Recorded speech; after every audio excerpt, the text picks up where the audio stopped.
नमस्कार। स्वागत है आपका प्रोग्राम 8 PM में और मैं हूं दशपर गुप्ता। इससे पहले हम आगे बढ़े, हम आपसे रिक्वेस्ट करते हैं जिन्होंने चैनल को सब्सक्राइब नहीं किया वो इसे सब्सक्राइब कर लें ताकि पल पल की खबर आप तक पहुंच सके। अब बात करते हैं जम्मू की। जम्मू के स्मार्ट सिटी की बड़ा काम हो रहा है। जहाँ जगह सड़कें खड़ी हुई हैं, काम चल रहा है, लेकिन ज़रा सा बरसात होती है तो उसके बाद सड़कों की क्या हालत हो जाती है वो आपने अच्छी तरह देख लिया है। लेकिन इस वक्त मैं बात करने जा रहा हूँ जिससे लोगों की जिंदगियों के ऊपर कभी भी मौत का छाया मंडरा सकता है। आप जा रहे हैं, प्यास लगी है आपको, रास्ते में आप वाटर कूलर देखते हैं जो म्यूनिसिपल कॉर्पोरेशन स्मार्ट सिटी के अधीन लगाया है, पानी पीने लगते हैं। लेकिन हो सकता है ये आपकी प्यास आखिरी प्यास हो। पानी पीते या तो आपको करंट लग जाएगी, आप वहीं गिर जाओगे। अगर करंट नहीं लगी, वो गंदा पानी जो है आपके पेट में जाके 50 बीमारियां फैलाएगा और आखिर क्या होगा, वो वही होगा जो आप अच्छी तरह जानते हैं। एक नहीं, हमने अनेक बार इस पर चर्चा की है। क्या फायदा है उस स्मार्ट सिटी का जिसमें हम कहते हैं कि आगे दौड़ रहे हो, आप पीछे छोड़ रहे हो। हाल ही में आपने खूबसूरत अप्सरा थिएटर बनाया, ठीक है, उस बाजार को सजाया, उस पर भी उंगली उठ रही है। लेकिन वहां तो देखो पहले। चलिए मान लेते हैं हम अप्सरा थिएटर एक बहुत खूबसूरत जो बाजार अप्सरा बाजार बना दिया, लेकिन कम से कम ये तो देखो, बस स्टैंड एक ऐसी जगह है यहां पर लाखों लोग रोज आते जाते हैं। यहां के नहीं, बाहर से भी आ रहे हैं। माता वैष्णो देवी वाले आ रहे हैं, कश्मीर जाने वाले आ रहे हैं, रजौरी पुंछ जाने वाले आ रहे हैं। प्यास लगती है तो पानी पीने के लिए आगे बढ़ते हैं। तो क्या हालात होता है वो हम आपको दिखाते हैं। हमारे रिपोर्टर ने बड़ी मुश्किल से अपनी जान को खतरे में डाल के जिस तरह से टैंक के ऊपर चढ़कर हकीकत को बताया है वो हम आपको दिखाते हैं। पानी पिलाया जा रहा है, सिर्फ बड़े बड़े वादे किए जा रहे हैं। आगे दौड़ और पीछे छोड़ की जो कहावत है वो लगातार जम्मू म्युनिसिपल कॉर्पोरेशन बयां कर रही है। सीधी तस्वीरें हम आपको इस समय दिखा रहे हैं और बिल्कुल आप देखें कि किस तरह से हम अपनी जान जोखिम में डालकर यहाँ पर पहुंचे हैं ताकि लोगों को इस गंदे पानी से बचाया जाए। लगातार पीपी न्यूज़ लाइन आपको हर खबर तक पहुंचाने का पूरा प्रयास करता है और हम हमेशा लोगों की, जहां भी लोगों के साथ इनजस्टिस हो रहा हो, हम जरूर वहां पर पहुंचते हैं। उससे पहले कुछ और तस्वीरें भी आप देख लें। ये देखें तस्वीरें, ये जम्मू के स्मार्ट सिटी के तहत यहाँ पर वाटर कूलर लगाया गया था। पहले तो आपको बता दें कि यहाँ पर करंट थी फ्रिज को, और कहीं ना कहीं जब यहाँ पर 2-3 लोगों को करंट पड़ी और वो इस चपेट में आए तो यहाँ पर एक लगा दिया गया बोर्ड कि इस फ्रिज को करंट है, इसके साथ ना आप लगे। लेकिन उसके साथ साथ देखिए कितनी नालायकी है। यहाँ पर म्युनिसिपल कॉर्पोरेशन की कुछ टीम आती है और ये स्टिकर लगा के चली जाती है। क्या हर आदमी पढ़ा लिखा है? यहाँ से बड़े कई सारे लोग यहाँ से गुजरते हैं, कुछ महिलाएं जाती हैं। क्या सभी लोग पढ़े लिखे हैं? क्या 24 घंटे ये लोग यहाँ पर खड़े रहेंगे कि ताकि इस फ्रिज के साथ कोई भी हाथ ना लगाए या पानी ना पिए? अगर पानी नहीं पिएंगे तो इस फ्रिज को क्यों लगाया गया है? इस फ्रिज को यहाँ से उठाया गया। यहाँ पे कुछ स्थानीय लोग हैं, उनसे बातचीत करेंगे। सर, इस फ्रिज को करंट कब से थी और ये फ्रिज लगाने का फायदा क्या? देखो जी, हमें बस स्टैंड में यहाँ पे 30-35 साल हो गए रहते। ये कोई स्मार्ट सिटी बन रही है या मौत की सिटी बन रही है, ये हमें समझ नहीं आ रही है। हमने स्मार्ट सिटी वालों को बताया कि आपने अपनी जान पे खेल के खुद ऊपर चढ़ के आपने देखा, आपने कितना रिस्क लिया, आप ऊपर गए, ऊपर का हालात आप देख के आए क्या है, उसके अंदर क्या होगा, बाहर तो आपने देख लिया। आपने अपने सिर पे रिस्क उठाया। हमने यहाँ पे उनको बोला कि इसके अंदर करंट है भाई, उसका इंजन आया, माना नहीं। जब उसको करंट पड़ी वो वहाँ पड़ा। फिर यहाँ पे एक लेडीज आई, उसको करंट पड़ी, वो उधर पड़ी। यहाँ पे हमारे लड़के काम करते हैं, हम कितने आदमी को रोज बोलेंगे भाई इसमें करंट है। हमने उनको बोला कि यहाँ पे आओ, इसकी करंट बंद करो भाई, या तो फ्रिज को उठाओ, साइड पे ले जाओ। ये तो मॉल का घर है, यात्रु आते हैं वैष्णो देवी से, पैदल होते हैं इस नंगे फ्रिज के साथ तो 2 मौत के घर है। एक तो करंट है, दूसरा गंदा पानी जो है गंदा, उससे पानी ज्यादा गंदा है, कीड़े वाला पानी है। आपने खुद देखा है, आप तो अपनी जान पे खेल के ऊपर गए, आप तो ऊपर भी नहीं जा सकते, बोलेगा हमारी जिम्मेदारी। जिस तरह से इस फ्रिज को करंट है या नहीं वो बात की बात है, इस तरह का गंदा पानी लोग पी रहे हैं, तो आपने कभी म्युनिसिपल कॉर्पोरेशन को नहीं कहा भाई साहब हमने बहुत से मैसेज किए हैं, हमने क्या ये पानी गंदा है, ये पानी नीचे बह रहा है, इसकी करंट है, निकालो, हेलो बस निकालो। वो खम्बा है, जानी कोई भी आदमी ये काम नहीं करता अपना। वो खम्बा है, उसके अंदर करंट थी, वो हमने निकाली बुला के, वो साइड पे खंबे हैं उनमें करंट निकाली, जाके देखिए उसके अंदर कोई लाइट नहीं है, बोतलें पड़ी हैं। तो जम्मू के मेयर जो कह रहे हैं कि बड़ा स्मार्ट सिटी बनाए, वो जाके देखिए वहाँ पे, आप ले जाइए इस कैमरे को, वहाँ पे देख के आओ, ये करंट हमने निकाली। अब यहाँ पे एक सिक्योरिटी गार्ड होना चाहिए, ये गवर्नमेंट का काम है भाई, इसमें करंट है, ये 2 बटन खोलेगा कोई, तार जोड़ देगा, इसमें करंट आ जाएगी, रात को इसका कौन पैरा करेगा यहाँ पे। ये हमारे लड़के हैं, कुछ हम बताते हैं उनको। इसका मतलब है कि ये फ्रिज नहीं है, ये मौत का फ्रिज है। कह रहा है।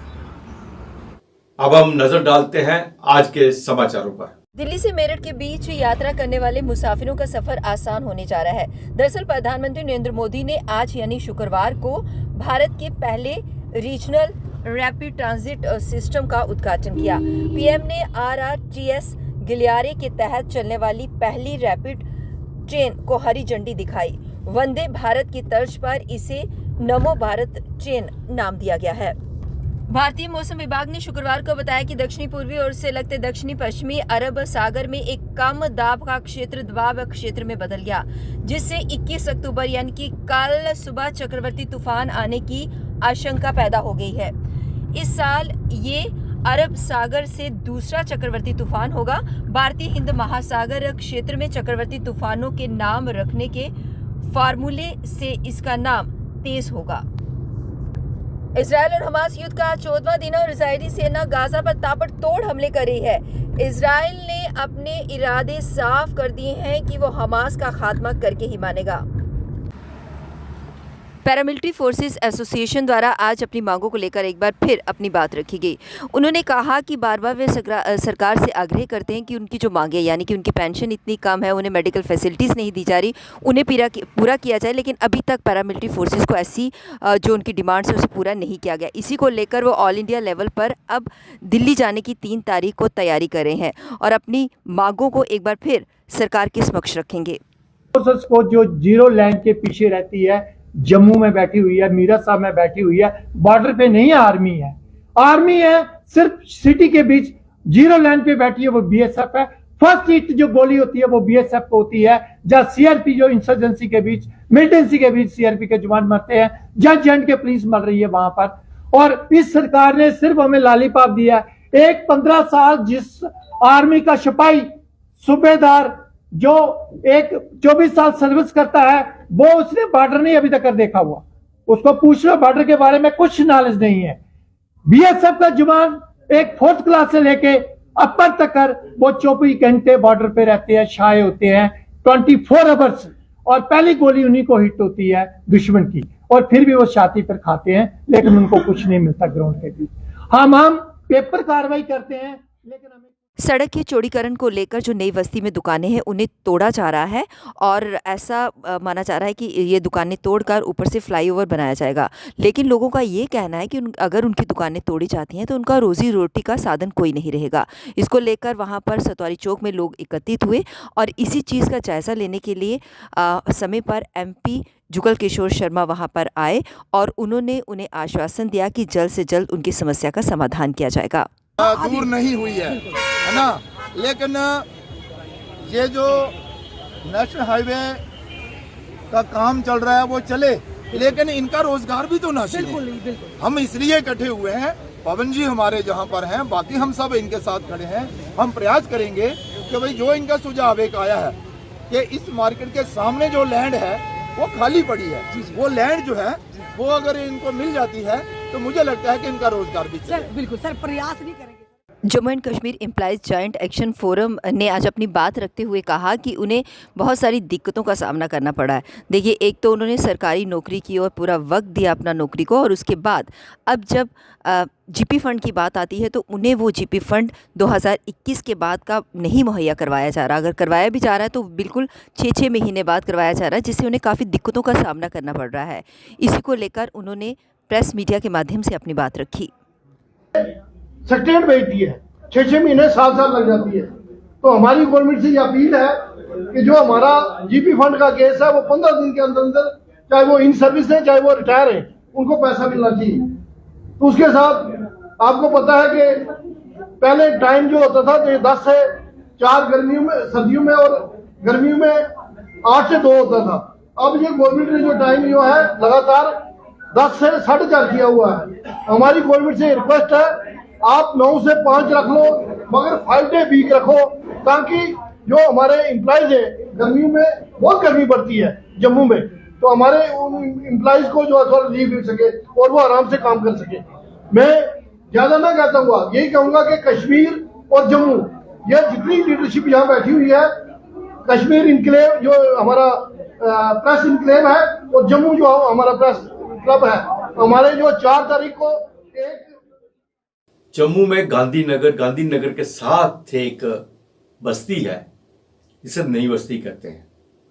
वैसे नई बस्ती तो है नहीं, वो 1952 में शुरुआत हुई थी, तब वहाँ पे लोगों को जगह दी थी थोड़ी थोड़ी, जब तवी पे फ्लड आया था और एक बहुत पुराना पुल था, टूट गया था, जो तवी के उस तरफ लोग रहते थे विक्रम चौक की तरफ, उनको यह जगह अलॉट की थी। आहिस्ता आहिस्ता आहिस्ता आहिस्ता बढ़ते गए, वहाँ पे नहर निकलती है, सुआ नंबर 8 वहाँ से निकलता है, नहर का एक डिस्ट्रीब्यूटरी निकलती है 8 नंबर की, उसको सुआ नंबर 8 कहते थे। किसी ने ये नहीं देखा कि म्युनिसिपल कमेटी के अधीन आता है या नहर वालों के अधीन आता है, वो जगह जो उसके साथ साथ जा रही थी।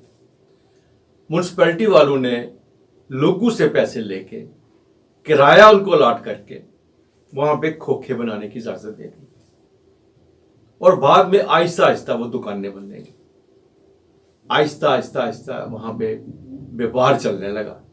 क्योंकि एक समय था कि वही जो नई बस्ती है वहां पे काम धंधा कुछ नहीं था। रीजन कि जितनी भी बसेस जाती थी वो इस रास्ते से जाती थी, लेकिन आने वक्त सवारी चौक में उतार दी जाती थी सवारी, और पुराना जो एरिया है कंटोनमेंट का जो एरिया है उस्मान क्लब की तरफ से सीधी निकलती थी, और यहां तक बड़ी मुश्किल से ग्राहक जो होता है इन एरिया में पहुंचता था।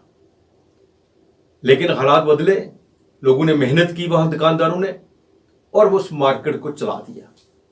आज इस एरिया की एक अच्छी खासी मार्केट बन गई है हर काम के लिए। छोटा मोटे शादी का, विवाह का सामान, हर चीज वहां पे मिलता है। हर आइटम जो है, छोटी से लेकर बड़ी आइटम वहां मिलती है। लेकिन लोगों की, दुकानदारों की गर्दन पे तलवार हमेशा उन्होंने लटका के रखी है। कभी म्युनिसिपैलिटी वाले आ जाते हैं, वो नोटिस चिपका देते हैं, आपकी दुकानें तोड़ दी जाएंगी। बेचारे रात भर सोते नहीं है, मुश्किलातें आ जाती हैं सामने। नेता लोग फिर सामने आते हैं, वादे किए जाते हैं, ये होता है वो होता है, बड़ी मुश्किल से ये टाल गया वो टल गया, ये हो गया, फिर चलो थोड़ा समय बीतता है, नहर वाले आके इरिगेशन डिपार्टमेंट वाले चिपका देते हैं। बेचारों को काम ही नहीं करने देते, रोजी रोटी खाने नहीं दे रहे, उनको चलाने नहीं दे रहे कुछ भी। और अब फ्लाईओवर ऊपर से जा रहा है, नेशनल हाईवे बन रहा है वहां से, और फ्लाईओवर जो है, इनकी दुकानें उसमें बीच में आ रही हैं। फिर वही हालात बने। 4 दिन आराम के निकलते हैं, उसके बाद फिर चिंता, रात को नींद हराम, सोना नहीं, कुछ नहीं है, पता नहीं दुकान सुबह रहेगी नहीं रहेगी, और ऊपर से त्योहार आ रहे हैं। और दुकानदारों को उम्मीद होती है कि इन त्योहारों में वो 4 पैसे कमाएंगे। कमाने की जगह उनकी टेंशन बढ़ गई है कि उनकी दुकानें तोड़ दी जाएंगी। नेता लोग फिर भी आ गए, भरोसा दिला रहे हैं, लेकिन कह रहे हैं होगा नहीं। साथ में ये भी कह रहे हैं कि मुसीबत इनकी खत्म नहीं हुई। बाइट भी आप देख सकते हैं, यहाँ के जो लोकल एमपी हैं जोगी किशोर, वो आए हैं। नहीं, वो भरोसा दिला रहे इन दुकानों की जगह हम दूसरी तरफ दे देंगे। जब दूसरी तरफ आप दे ही नहीं सकते दुकानों की जगह, क्यों झूठ बोल रहे हो? वो तो कंटोनमेंट की जगह है, डिफेंस की जगह है, वो कभी भी रिस्क नहीं लेंगे।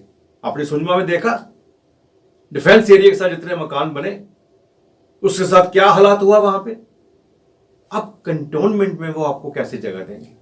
आर्मी इतना बड़ा रिस्क कैसे लेगी? आपकी दुकानों की जगह वहां दे दे, झूठे वादे। फिर वही परमानेंट हाल उनका करते कोई नहीं है, हमेशा उनको डराया जाता है, धमकाया जाता है। क्या वोटों की राजनीति है? दुकानदारों को काम करने दो। अगर आपने नक्शा जो बनाया है फ्लाईओवर का, पहले दुकानदारों से डिस्कस करो, उनको पहले तैयार करो, उनको मेंटली प्रिपेयर करो। भाई आपका यहां से दुकान नहीं ले जाएंगी, आपको इसके बदले में जगह दी जाएगी। आज चिल्ला चिल्ला कर वो कह रहे हैं कि हमें जगह दो, और अब आप कह रहे हैं कि हम आपको जगह देंगे, लेकिन वो भी यकीनन नहीं। भरोसा है सिर्फ, दिखावा है सिर्फ। आखिर कब तक इन लोगों के गर्दन में तलवार लटकाते रहोगे आप? कैसा लगा आपको हमारा प्रोग्राम? इस पर आप अपनी राय दीजिएगा और शेयर कीजिएगा। नमस्कार।